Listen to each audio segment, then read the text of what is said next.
الحمد لله وحده والصلاة والسلام على من لا نبي بعده وبعد. عن أبي هريرة رضي الله عنه قال قال رسول الله صلى الله عليه وسلم: من لم يدع قول الزور والعمل به والجهل فليس لله حاجة في أن يدع طعامه وشرابه. رواه البخاري. আজকে যে বিষয়টি নিয়ে আলোচনা করব সেটি হচ্ছে রোজাদার ব্যক্তি যদি মিথ্যা কথা যদি বলে বা বাতিল কোনো আমল যদি করে, সেগুলো করলে কি তার রোজা হবে? আমরা আমাদের সমাজে দেখে আসছি আর দেখা যায় এখনো যে অনেক মানুষ রোজাও রাখে, আবার ঢাসা মিথ্যা কথা বলে, একদম ঢাহা।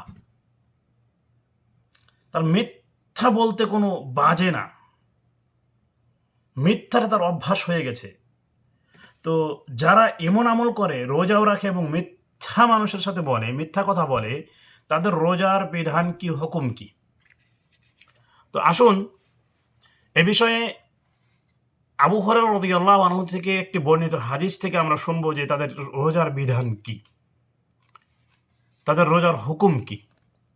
আবু হুরায়রা রাদিয়াল্লাহু আনহু বর্ণনা করেন, তিনি বলেন যে রাসূল সাল্লাল্লাহু আলাইহি ওয়াসাল্লাম বলেছেন, কি বলেছেন? মান লাম ইয়াদা কওলা যুর, যে ব্যক্তি মিথ্যা কথা বলা ছেড়ে না দিল। কখন? রোজার মাসে। যে রোজা রেখে মিথ্যা কথা বলা ছেড়ে না দিল, ওয়াল আমালা বিহি, এবং মিথ্যা কথা বলে আমল করলো। কিভাবে? অল্প বুঝিয়ে দিচ্ছি আপনাকে। রোজার মাস, এবার সে দোকান করেছে,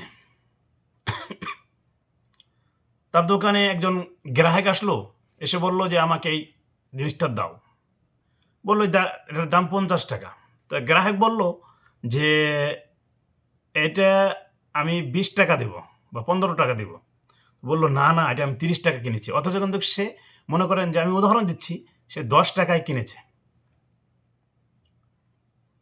মিথ্যা তো এমনিই কাবিরা গুনাহ। মিথ্যা জাহান্নামের দিকে নিয়ে যায়। মিথ্যা মানুষকে ফাজির বানিয়ে দেয়, ফাসেক বানিয়ে দেয়। তো এই অবস্থায় যে কোনো ব্যক্তি এভাবে কথা বলে, কিভাবে আমল করলো দেখেন। ওয়াল আমালা বিহি, মিথ্যার প্রতি আমল করলো, মানে বাতিল আমল করলো। ওয়াল জাহাল, আর তার ভিতরে জেহালত পাওয়া গেল, জাহিলি যুগের আমল পাওয়া গেল। যেমন রোজা থেকে ঝগড়া করা, রোজা থেকে হ্যান করা ত্যান করা, মানে যেগুলো রোজাকে ভঙ্গ করে দেয়,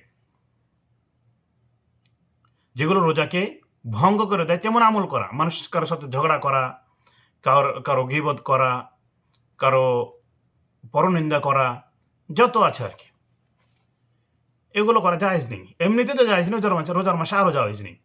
তো আল্লাহ রাসূল সাল্লাল্লাহু আলাইহি ওয়াসাল্লাম বলছেন, ফালাইসা লিল্লাহি হাজাতুন ফি আন ইয়াদা তাআমাহু ওয়া শারাবাহু, সে, তার জন্য আল্লাহ সুবহানাহু ওয়া তাআলার কোনো দরকার নেই যে সে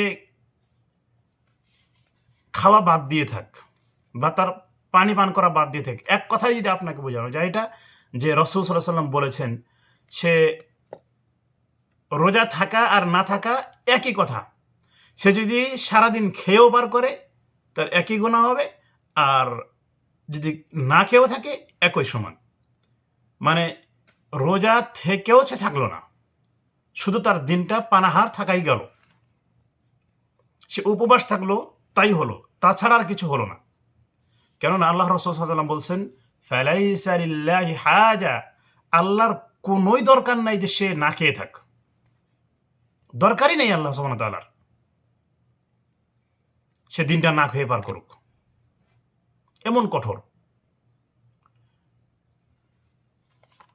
তো রোজার মাসে মিথ্যা তো এমনিই হারাম, মিথ্যা বলা যায় যে, বিশেষ করে রোজার মাসে রোজা রেখে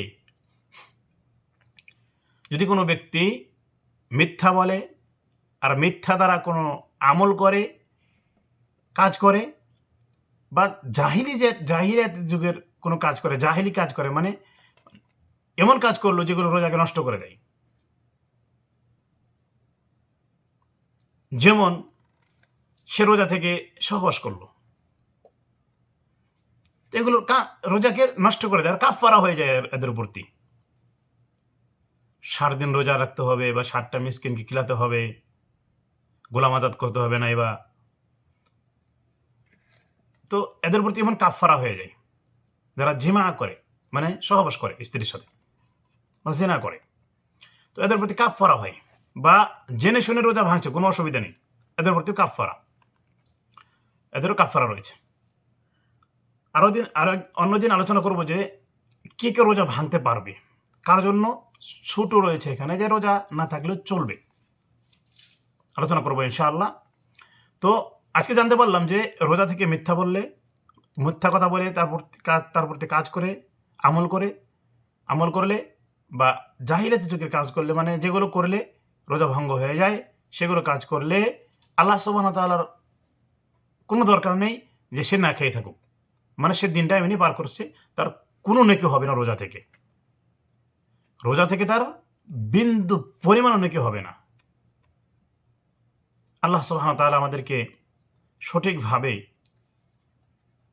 আমল করার জন্য, সিয়াম রাখার জন্য তৌফিক দান করুন। আল্লাহুম্মা আমিন। ওয়া সাল্লাল্লাহু আলা নাবিয়িনা মুহাম্মদ ওয়া আলা আলিহি ওয়া সাহবিহি ওয়া সাল্লামা তাসলিমান কাসীরা।